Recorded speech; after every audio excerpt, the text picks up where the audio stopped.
Nandyal check dam పై అధికారుల నివేదిక ఏం తేల్చబోతోంది? నీరంతా బయటకు వెళ్లిపోవడంతో వందల కోట్ల విలువైన ఇసుకపై మాఫియా కన్నుపడిందా? రాజకీయంగా దుమారం రేపుతున్న చెక్ డ్యాం కూలిన ఘటనపై ఏబిఎన్ స్పాట్లైట్.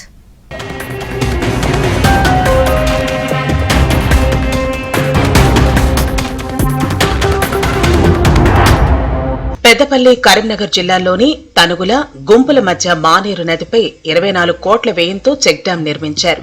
15 గ్రామాల్లో పంట పొలాలకు అది నీరందిస్తుంది. తాగునీటికి, మత్స్యకారుల చేపల పెంపకానికి కూడా ఉపయోగపడుతుంది.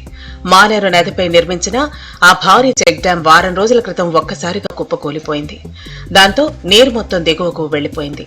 ఇంతకీ డ్యాం కుంగిందా, పేల్చేశారా అన్న అంశంపై తీవ్ర దుమారం రేగుతోంది. బీఆర్ఎస్ నేత హరీష్ రావు చెక్ డ్యాం ప్రాంతాన్ని పరిశీలించారు. 100 కోట్ల విలువైన ఇసుకను మానేరు నుంచి తరలించేందుకు కాంగ్రెస్ నేతలు ప్రయత్నిస్తున్నారని హరీష్ రావు ఆరోపించారు. అంటే ఇవాళ రాష్ట్రంలో ఇసుక మాఫియా రాజ్యమేల్తా ఉంది. రేవంత్ రెడ్డి పాలనలో కాంగ్రెస్ పార్టీ నాయకులే ఇవాళ ఇసుక మాఫియా అవతారం ఎత్తారు. ఇవాళ వేల కొద్ది ట్రాక్టర్లు, లారీలు అక్రమంగా నడిపిస్తూ ఇవాళ దోపిడీకి పాల్పడతా ఉన్నారు.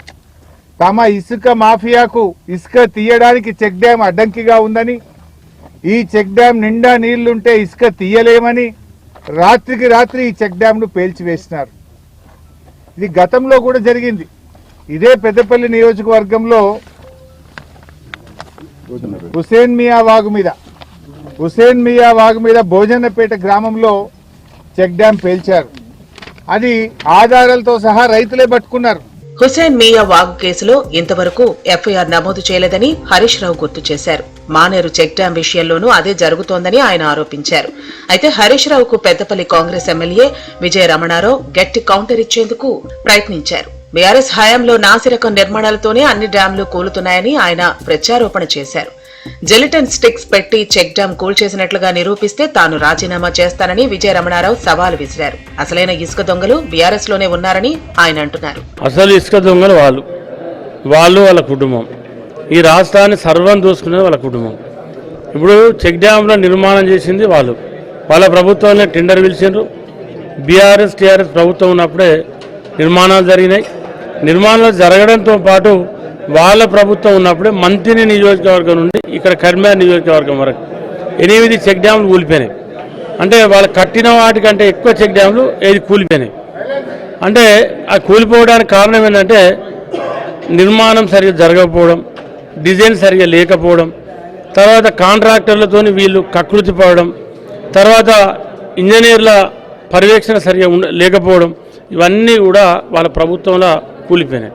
మానేరు నదీ తీరం వెంబడి ఉన్న ఏఏ క్వాలిటీ ఇసుకపై కొన్ని నెలలుగా మాఫియా కన్ను పడింది. చెక్ డ్యాం నిర్మించడంతో నది నిండా 6-7 కిలోమీటర్లు పరిధి వరకు నీళ్లు ఉంటున్నాయి.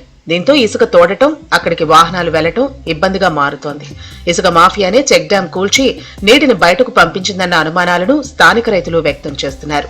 మాకు అనుభవం తోటి మరి సార్ ఇప్పుడు గతంలో గంత ప్రళయం వచ్చినప్పుడే కొట్టుకపోలేదు. మరి ఇప్పుడు ఈ 2 ఇంచులు వచ్చినప్పుడు ఎట్లా డ్యామేజ్ అయిందన్నది మాకు ఏం అర్థమవుతలేదు sir.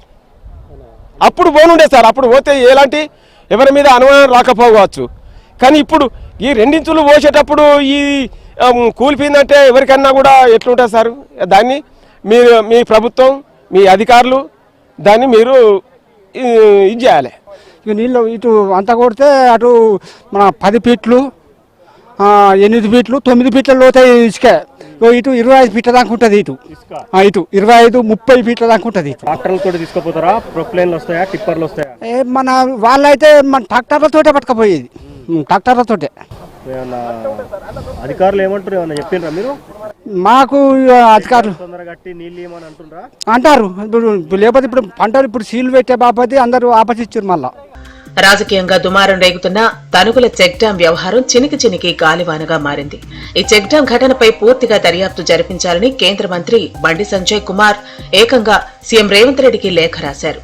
Karimnagar collector Pamela Satpathy, CP Ghouse Alam కూడా క్షేత్రస్థాయిలో పరిశీలించారు. ఇసుక మాఫియా ఈ చెక్ డ్యాం ను పేల్చేసిందన్న ఆరోపణల నేపథ్యంలో ఇప్పటికే forensic lab assistant director Venkataraju నేతృత్వంలోని బృందం, Karimnagar clues team, finger prints టీంలు చెక్ డ్యాం దగ్గర తనిఖీలు నిర్వహించాయి. సాంకేతిక నిపుణుల సహకారంతో ఆధారాలు సేకరించారు. మానేరు డ్యాంలో ఇసుకను తవ్వాలంటే ముందుగా ఇందులో ఉన్న నీటిని బయటకు పంపించాలి. తనుగుల దగ్గర జమ్మికుంట మండలం తనుగుల దగ్గర ఈ చెక్ డ్యాం పరిసర ప్రాంతాల ప్రజలకు ఒక వరంగా మారింది. ఎందుకంటే దాదాపు 16 గ్రామాల రైతులకు ఈ చెక్ డ్యాం ఉండటంతో నీరంతా కూడా మానేరు నదిలో స్టోరేజ్ ఉంటుంది. దీంతో ఇసుక తవ్వకాలకు ఇసుక మాఫియాకు ఇబ్బందిగా మారింది. ఈ నేపథ్యంలో ఇసుకను తవ్వాలి అంటే ఇక్కడ ఉన్న చెక్ డ్యాంకు ఏదైనా ఒక ముప్పును తలపెట్టే ప్రయత్నం చేసినట్లు ఒక అనుమానం అయితే వ్యక్తమవుతోంది. ఇప్పటికే దీనిపైన అటు రాజకీయంగా కూడా పెద్ద ఎత్తున రగడ రాజేస్తున్న పరిస్థితి మనకు కనిపిస్తోంది. సో నీటిని, ఎందుకంటే డిటోనేటర్ల ద్వారా ఈ చెక్ డ్యామ్ను పేల్చేసిన అనుమానాలు కూడా ఉన్నాయి. అయితే ఇప్పటికే క్లూజ్ టీమ్ ఇక్కడికి వచ్చి తనుగులలోని ఈ చెక్ డ్యామ్ దగ్గరికి వచ్చి వివరాలు తీసుకుంది. అంటే మరో 2-3 రోజుల్లో దీని నివేదిక రాష్ట్ర ప్రభుత్వానికి కూడా అందించేందుకు సిద్ధమవుతున్న పరిస్థితి అయితే కనిపిస్తోంది. ఒక్కటి మాత్రం నిజం, చెక్ డ్యాం కూలడంపై అనేక అనుమానాలు కలుగుతున్నాయి. నిజానికి చెక్ డ్యాం కూలితే సంబంధిత కాంట్రాక్టర్, ఇంజనీర్లపై చర్యలు తీసుకోవాలి. రైతులు ఆరోపిస్తున్నట్లుగా డ్యాంను ఇసుక మాఫియా కూల్చితే సంబంధిత వ్యక్తులపై కేసులు నమోదు చేసి వారితోనే తిరిగి పునరుద్ధరింపచేయాలి. మరోపక్క మానేరు వాగులో నీరంతా బయటకు వెళ్లిపోవడంతో రైతాంగానికి వచ్చే యాసంగి పంటకు ఇబ్బందులు తలెత్తే అవకాశం ఉంది. సాగునీరు అందక ఎండిపోయే ప్రమాదం ఉంది. అందుకే అధికారులు ఇచ్చే నివేదికతో సంబంధం లేకుండా వెంటనే దాన్ని పునర్నిర్మించాలని రైతులు కోరుతున్నారు. నీరు లేకపోవడంతో ఇసుక తరలింపును అడ్డుకునేందుకు ప్రత్యేక పోలీస్ బృందాన్ని ఏర్పాటు చేయాలని రైతులు కోరుతున్నారు.